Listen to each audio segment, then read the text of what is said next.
We're going to find out today 10 reasons why, yeah, you probably want to get the car, and then one reason why you definitely won't, and it negates all the other reasons.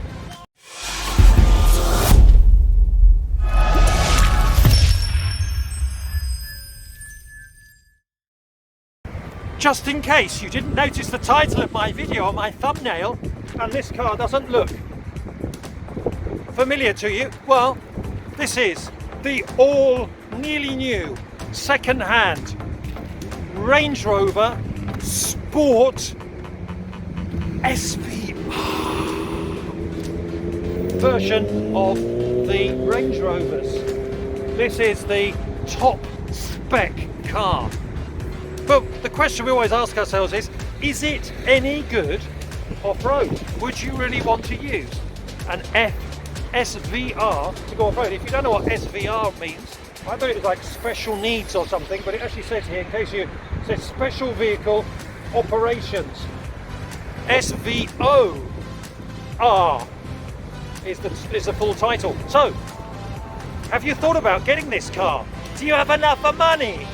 Well, if you have lots of money, you wouldn't actually get this car because you'd just get the normal Range Rover. This is the wannabee's Range Rover because it's the sport version. It's a little bit cheaper, so it only comes in like about 170,000 euros. So, you know, you're saving yourself quite a lot there.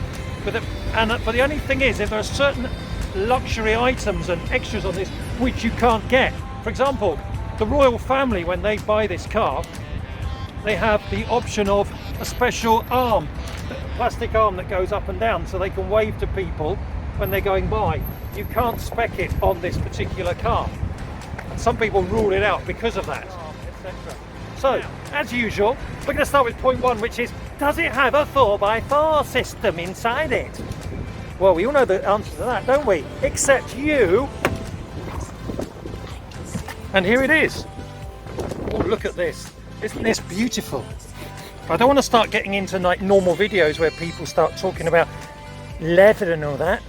It's got more leather here than a ladies' handbag shop or the bondage party I didn't go to last night. Well, here we are then inside the SVOR, and from a 4x4 point of view, what we're interested in is what 4x4 systems it has. Well, if you know anything about this car at all, you'll know that it's an all-wheel drive, so it's permanent, it's retard proof, which means that you just drive along and the car does everything for you. But you can actually have a little bit of input, and as you see here, it has the terrain response, the famous terrain response that all Range Rovers and of course Land Rovers have, the proper off-roaders. And here you can see that you have the different options as usual, with snow and trees and gravel, etc., and actually rock crawl, so you can actually specify that when you're on the certain terrain if you're able to work it out. It doesn't have one for car park mode, unfortunately, where we are now, which is all gravelly. So it has an amazing 4x4 system. I can't take any, it ought to get bonus points because I think Land Rover Range Rover have the best terrain response system in the world. The next thing though, and I haven't lit this up because I haven't been given permission to start the car, is that here you'll notice that the second point is, does it have low range? Well, if you get this car, yes you do. If you, for example, get the Range Rover Evoque or the Velour, they're just crappy SUVs and they don't have low range, so they're not categorized as real 4x4, but they do get the terrain response. So let's have a look. If you push this button with a little sort of like mountainy thing on it, it says LO. They could have put a W at the end, which would have been low. So it has low range, and not only does it have low range, it also has ride height adjustment. So where you can actually raise the level or the height of the car up and down to give you more ground clearance. Isn't that absolutely amazing? A lot of it is actually on this huge screen, and another good thing is that when you're in low range, most of these have cameras that show you what's happening out the front of the car, so you can actually see your ground clearance if there are any rocks, and it makes it much better when you're going over that sort of terrain, so you can see without having to stick your head out the window and you know, put your head through bushes and things. So stepping outside of this beautiful car, let's close it. It was actually it has automatic opening and closing, keyless.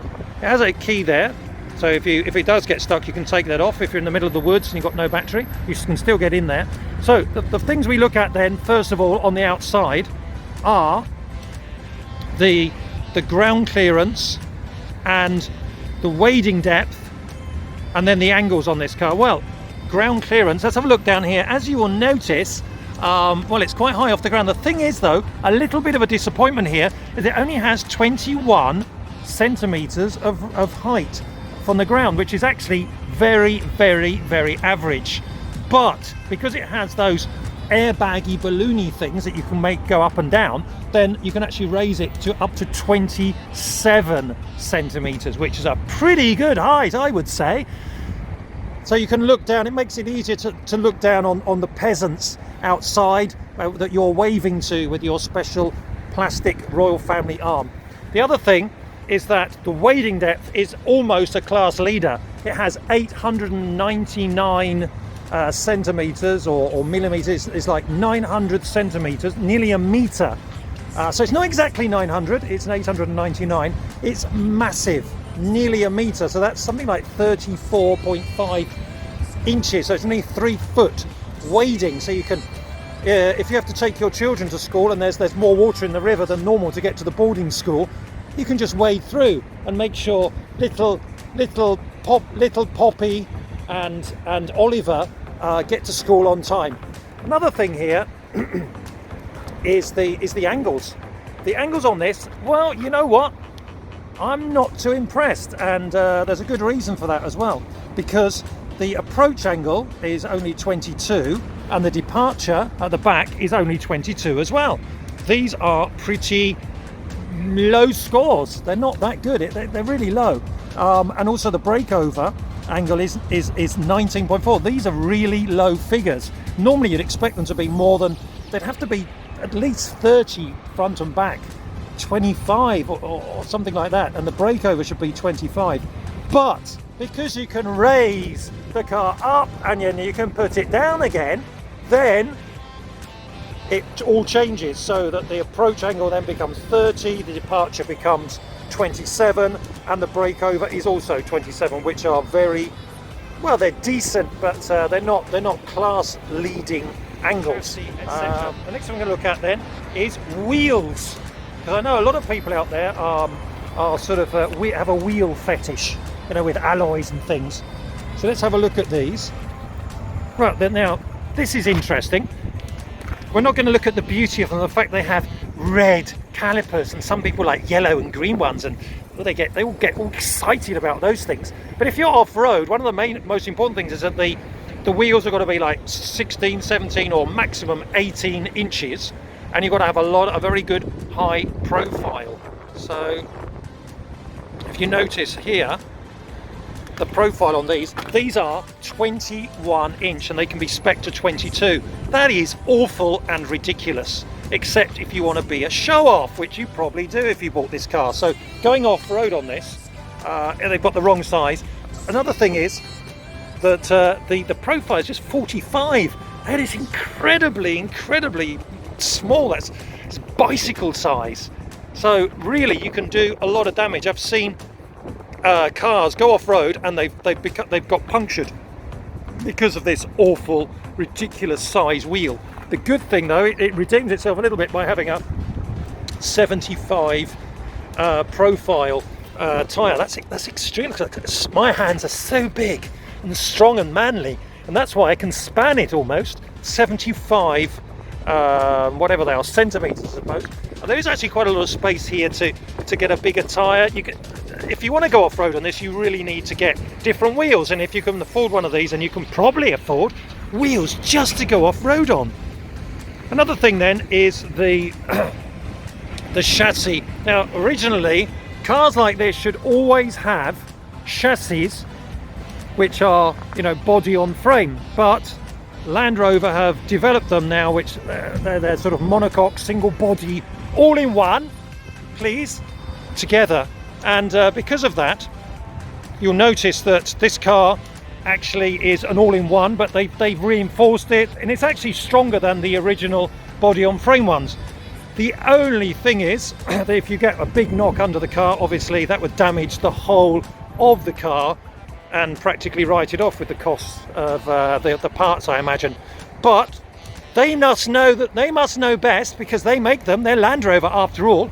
So let's say it doesn't have the traditional body on frame, but it's made in a way which is obviously supposed to be very, very strong. Another thing that all off-roaders have, and this should have also, is the solid axles. But if we go down, as they said once, let's go down on him and have fun. You'll notice, well, I'm not going to show you everything under here, they've got the independent front and rear axles, or suspension, so it doesn't have the traditional solid axles either front or back. Now normally you'd lose points on that. Now again, do we trust Land Rover, Range Rover to have made a car where you don't actually need to have those solid axles? If this car has 4x4 features. Now what we mean by that is recovery points, build quality, boot size, etc. So let's see, before we look at its boot or its hood, at the front you'll notice that this is very sporty looking. You're looking at a massive car that's supposed to be posing as a sports car. Let's see if you can recover this mammoth. Well, at the front I can see 2 recovery points underneath. Can you see them, everybody? Has recovery points. Let's go around. What are we looking at here? The actual car itself is really well made. It has recovery points at the back, of course, which I should have picked up on before. Actually, you know what? Can't see any recovery points at the back. Can you? That's not good. So you can pull it out from the front, but not the back. I wonder if it's got one of these.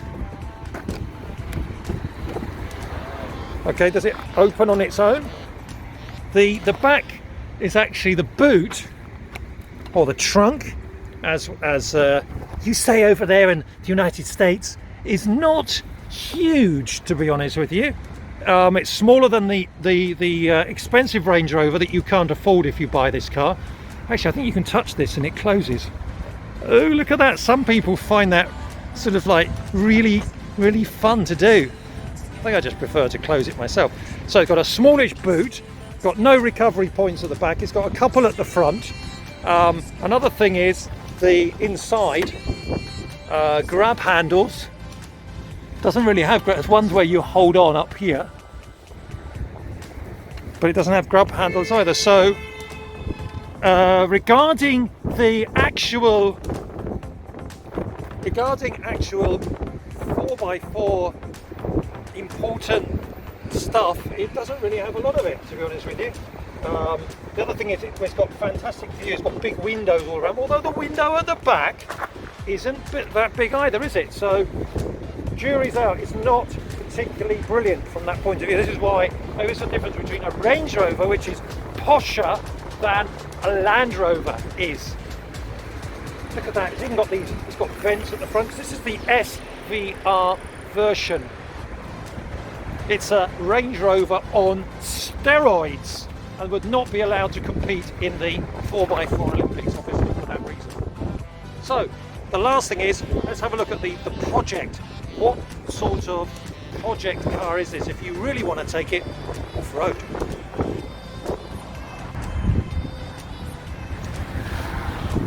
Well, you might just have noticed that this is a drop-in sequence because point number 10 wasn't filmed.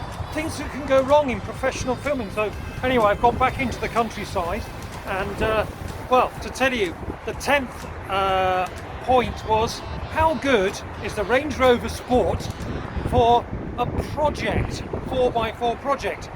Well, if you look on online sites, you'll only find, the best you can find are sort of wooden boot covers or side steps, lots of different types. But if you want 4x4 accessories, extreme ones, you will only find them up to about the year 2014. After that, you won't find very much. The reason is because newer cars are not used for off-road, therefore off-road manufacturers of parts do not make them. So that's basically why you won't find any of those at the moment. So that sort of wraps up point number 10 for you. So thanks a lot.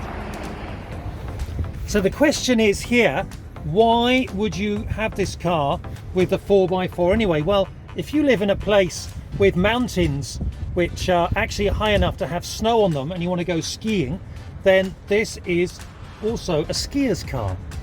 Then you really do need the 4x4 function for the snow, for slippery roads, etc. So when you can get to the ski resort and go fly by, float past the other cars that are struggling in the snow, and your wheels are, with your incredible terrain response too, they're finding grip where no other cars can find grip, and they get you to that 5-star hotel, and you can have a lovely time thinking about all the other people trapped overnight on the roads.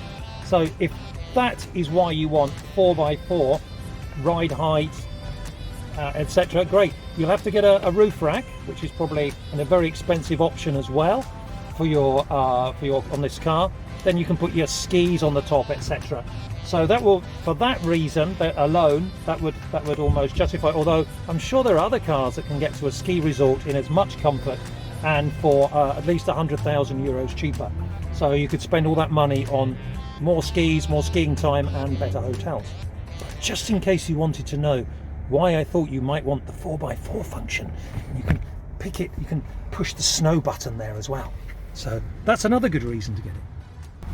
Hi, this is the car that you'd buy if you just fancy a Land Rover, Range Rover, especially a Range Rover because you feel posher than being in a Land Rover.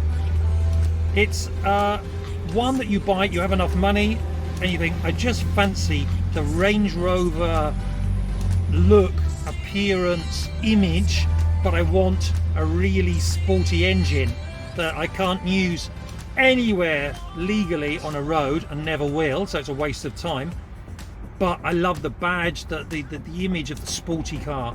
Then go ahead and get the car. I think you'd actually really enjoy it. You really would, because it's incredibly comfortable to drive.